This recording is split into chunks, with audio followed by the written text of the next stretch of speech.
नमस्कार दोस्तों। तो भारतीय संविधान की इस सीरीज के अंदर हमारा जो अगला टॉपिक है वो है रेगुलेटिंग एक्ट 1773।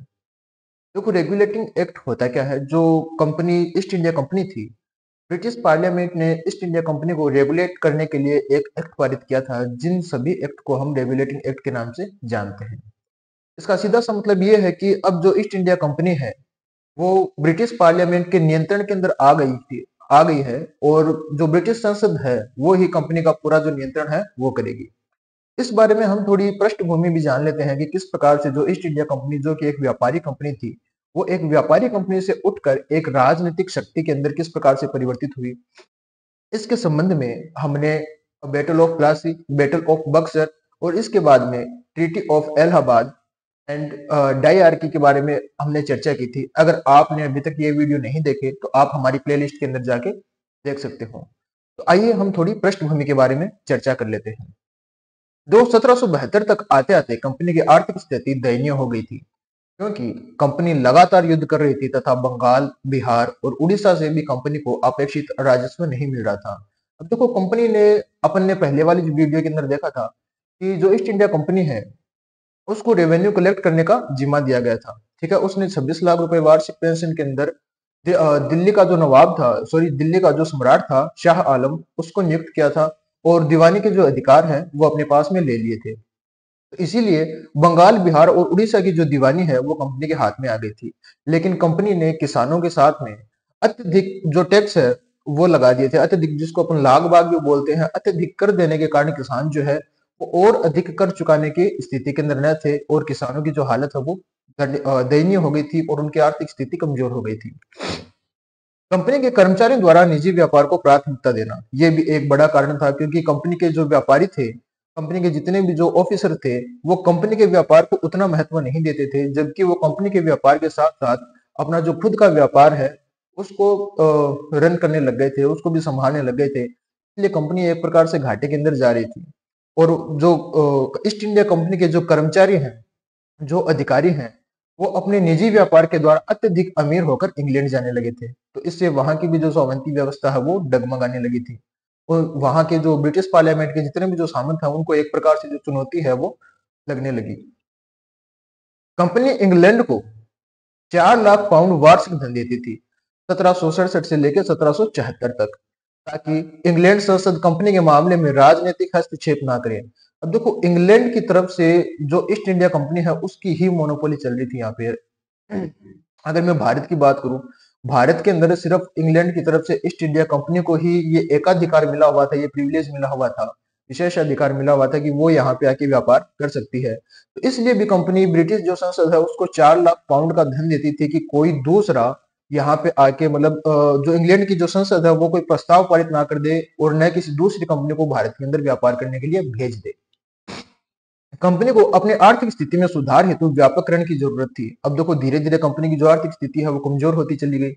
इसलिए कंपनी ने सोचा कि यार अब ऐसे तो काम चलेगा नहीं, तो अपने को लोन लेना पड़ेगा। तो कंपनी ने लोन लेने के लिए इंग्लैंड की सरकार को आवेदन पत्र भेजा। ठीक है, कंपनी को आर्थिक स्थिति में सुधार हेतु व्यापक ऋण की जरूरत थी, जो सिर्फ इंग्लैंड की सरकार ही दे सकती थी।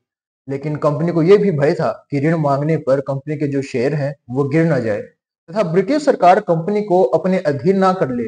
लेकिन इसके अलावा और कोई विकल्प भी नहीं था कंपनी के पास में। तो जो ईस्ट इंडिया कंपनी है उसने ब्रिटिश पार्लियामेंट को, ब्रिटिश सरकार को ऋण पत्र हेतु आवेदन किया।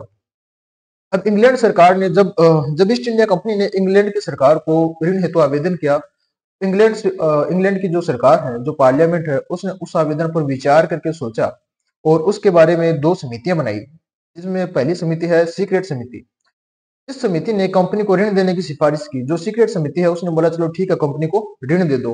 और दूसरी है जो सिलेक्ट समिति ने बोला कि ठीक है, हम कंपनी को ऋण तो देंगे, लेकिन कंपनी पर नियंत्रण रखने हेतु संचालक समिति तथा प्रशासनिक व्यवस्था में भी परिवर्तन होना चाहिए। तो इस प्रकार से जो सिलेक्ट समिति है उसकी सिफारिशों के आधार पर ही जो रेगुलेटिंग एक्ट 1773 है वो पारित किया गया। अब देखो, रेगुलेटिंग एक्ट की जरूरत क्यों थी। कंपनी द्वारा लागू द्वैध शासन से उत्पन्न दोष। अब जैसा कि हमने डायआर्की के बारे में पढ़ा था, द्वैध शासन के बारे में पढ़ा था कि कंपनी ने द्वैध शासन लागू तो कर दिया, लेकिन उससे शासन और प्रशासनिक व्यवस्था में विभिन्न जो दोष हैं वो उत्पन्न होने लग गए थे, और कंपनी द्वारा सरकार को जो भारतीय जो शासक है उनको नियंत्रित करना और उनकी तरफ से जो सरकार चलाना है वो मुश्किल होने लग गया था। मद्रास, बंबई व कलकत्ता प्रेसिडेंसियों में तालमेल का अभाव।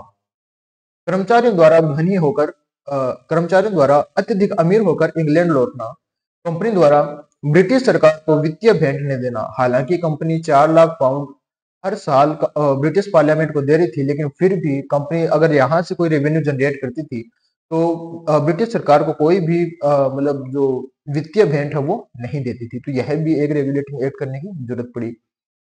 अब रेगुलेटिंग एक्ट के उद्देश्य क्या थे? ठीक है भाई, सिलेक्ट समिति की जो सिफारिश है उसके आधार पर रेगुलेटिंग एक्ट लागू तो कर दिया, लेकिन इसके उद्देश्य क्या क्या थे कि किन किन चीजों को ये रेगुलेट करेंगे।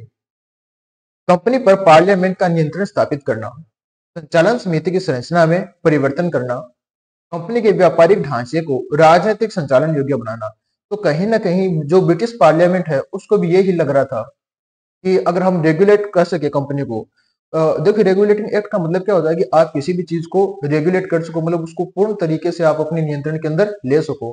तो उस समय जैसे कि औपनिवेशिक जो है वो प्रारंभ हो रहे थे विभिन्न जगह पे, ब्रिटिश और जो यूरोपियन जो कंपनियां थी वो अपना आधिपत्य जमा रही थी। तो इंग्लैंड की सरकार को यह लगा कि ठीक है, हम भी यहाँ पे अपनी जो कॉलोनी है वो स्थापित कर सकते हैं। तो धीरे धीरे जो ईस्ट इंडिया कंपनी थी वो राजनीतिक कंपनी बन गई थी। तो ब्रिटिश पार्लियामेंट ने यह सोचा कि हम इसका उपयोग करके और अपनी जो कॉलोनी है वो भी वहां पे स्थापित कर सकते हैं और भारत को अपना एक उपनिवेश बनाने का जो वो आगे इन फ्यूचर अपन ट्राई कर सकते हैं। तो आइए हम देखते हैं रेगुलेटिंग एक्ट 1773 के क्या प्रावधान थे। बंगाल के गवर्नर जनरल के पद का सृजन। गवर्नर जनरल की सहायता हेतु एक परिषद का निर्माण किया गया, counselling of governor general.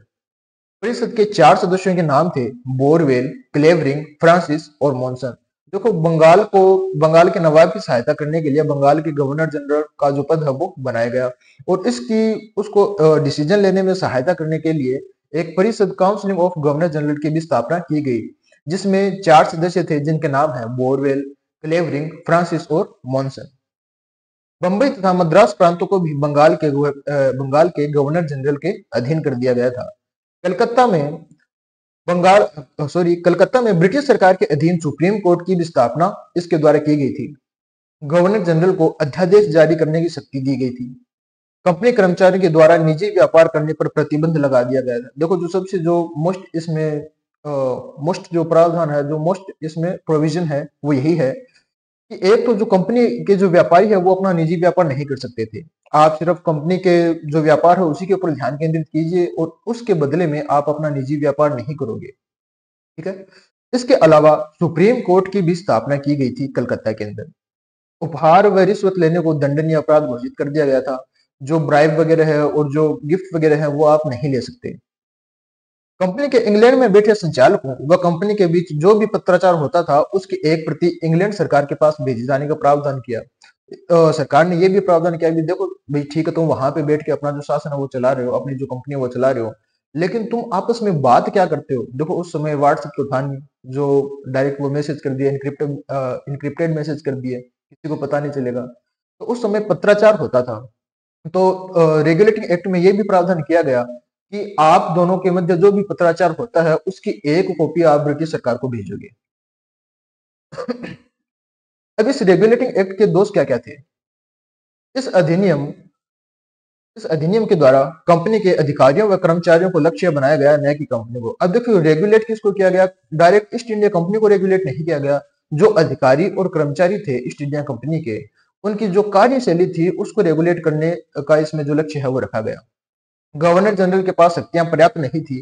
Counselling के बहुमत का निर्णय गवर्नर पर प्रभावी था, अर्थात कि जो काउंसिलिंग के अंदर जो 4 सदस्य थे, गवर्नर की परिषद के अंदर शामिल जो 4 सदस्य जो बहुमत के आधार पर जो निर्णय लेते थे वही फिर गवर्नर को करना पड़ता था। बंबई व मद्रास के गवर्नर आपातकालीन परिस्थितियों में निर्णय लेने में स्वतंत्र थे, लेकिन आपातकालीन परिस्थितियां क्या थी इसका कोई उल्लेख नहीं था। बंबई और जो मद्रास के जो गवर्नर जनरल थे वो उनको ये शक्ति प्रदान की गई थी कि अगर कोई भी इमरजेंसी कंडीशन आती है तो आप अपने विवेक के अनुसार निर्णय ले सकते हो। लेकिन इमरजेंसी कंडीशन क्या थी इस प्रकार का कोई भी उल्लेख इसमें नहीं किया गया था। सर्वोच्च न्यायालय व बंगाल काउंसिलिंग में से सर्वोच्च कौन है इसकी व्याख्या नहीं की गई। सुप्रीम कोर्ट भारतीय कानूनों द्वारा न्याय करेगा या इंग्लैंड के कानूनों द्वारा, इसकी भी व्याख्या नहीं की। अब देखो, कंपनी ने ये प्रावधान किया था कि कलकत्ता के अंदर अपन सुप्रीम कोर्ट का स्थापना करेंगे, लेकिन जो सुप्रीम कोर्ट जो न्याय करेगा, वो न्याय भारतीय कानूनों के आधार पर होंगे या फिर जो इंग्लैंड के अंदर जो कानून चल रहा है उसके आधार पर होंगे, इसकी भी कोई व्याख्या नहीं की गई। और इसके कारण से बहुत से जो दोष है वो भी उत्पन्न हुए थे। जैसे मान लो, अगर किसी ने कोई जुर्म किया है, किसी ने कोई गलती की है और उसको सजा देने की जब बारी आती है, तो उसके ऊपर सुप्रीम कोर्ट में मुकदमा चलता है, लेकिन जो मुकदमा चलता है वो इंग्लैंड के कानूनों के अनुसार चलता है, न कि भारतीय कानूनों के अनुसार। तो एक प्रकार से ये भी इस व्यवस्था का दोष था। क्योंकि अंग्रेज न्यायाधीश भारतीय कानूनों से अनजान थे, अतः उन्होंने ब्रिटिश कानूनों के आधार पर निर्णय दिए, जिससे भारतीयों को अत्यधिक कठिनाइयों का सामना करना पड़ा। कंपनी पर संसद का नियंत्रण अपर्याप्त था। कंपनी इंग्लैंड रिपोर्ट भेजती, लेकिन इंग्लैंड में ऐसा कोई भी निकाय नहीं बनाया गया जो कंपनी के कार्यों की जांच कर सके। देखो, इसमें यह प्रावधान था कि आपकी जो पत्राचार की जो कॉपी है वो एक इंग्लैंड जाएगी, लेकिन इंग्लैंड के अंदर कोई भी ऐसी ऑटोनोमस बॉडी नहीं थी जो उस पत्राचार की जांच कर सके, पता कर सके कि ये जो पत्राचार है ये किस विषय में हो रहा है और जो निर्णय लिए गए थे वो सही है या गलत है। अब रेगुलेटिंग एक्ट के दोष के बारे में अभी हमने चर्चा की थी, अब हम जो रेगुलेटिंग एक्ट है उसके गुण के बारे में भी देख लेते हैं। इस एक्ट के द्वारा पहली बार भारत में कंपनी पर लिखित संविधान व नियमों द्वारा नियंत्रण स्थापित करने का प्रयास किया गया। देखो, एक छोटी सी पहल ही सही, लेकिन ये जो रेगुलेटिंग एक्ट है इसके द्वारा कंपनी को यह बताया गया कि आपकी जो शक्तियां हैं वो ये है, ठीक है, और आप जो निर्णय लोगे वो इस आधार के ऊपर लोगे। तो एक प्रकार से ये एक छोटा सा कदम था लिखित संविधान की तरफ। इस एक्ट ने भविष्य के संविधान नियमों को आधार दिया, अतः इसे भारत की शासनिक व प्रशासनिक व्यवस्था का आधार भी माना जाता है। एक्ट से कंपनी पर नियंत्रण की प्रक्रिया प्रारंभ हुई और 1858 में कंपनी की सत्ता को पूर्णतः समाप्त कर दिया गया और जो कंपनी है वो ब्रिटिश पार्लियामेंट के पूरी तरीके से अधीन में आ गई और भारत के ऊपर ब्रिटिश पार्लियामेंट का शासन हो गया 1858 के अंदर। कंपनी के राजनीतिक महत्व को भी स्वीकारा जाने लगा, अतः कंपनी व्यापार के साथ राजनीतिक इकाई के रूप में भी कार्य करने लगी। ब्रिटिश सरकार ने एक्ट के द्वारा बाहर के भूभाग का दायित्व ग्रहण किया था। इस अधिनियम से भारत के प्रशासनिक ढांचे का केंद्रीयकरण किया गया, सेंट्रलाइजेशन किया गया था। यद्यपि बंबई व मद्रास पर नियंत्रण अपर्याप्त था, लेकिन कंपनी की शाखाओं पर एक सर्वोच्च सत्ता स्थापित की गई थी। अब देखो, जो बम्बई और मद्रास है उसके ऊपर भी एक जो सर्वोच्च सत्ता है वो बंगाल का गवर्नर बनाकर स्थापित कर दी गई थी। उम्मीद है आपको हमारी ये जो सीरीज है ये पसंद आई होगी। अगर आपको ये वीडियो पसंद आया तो अपने दोस्तों के साथ में शेयर कीजिए और बने रहिए हमारे साथ। धन्यवाद।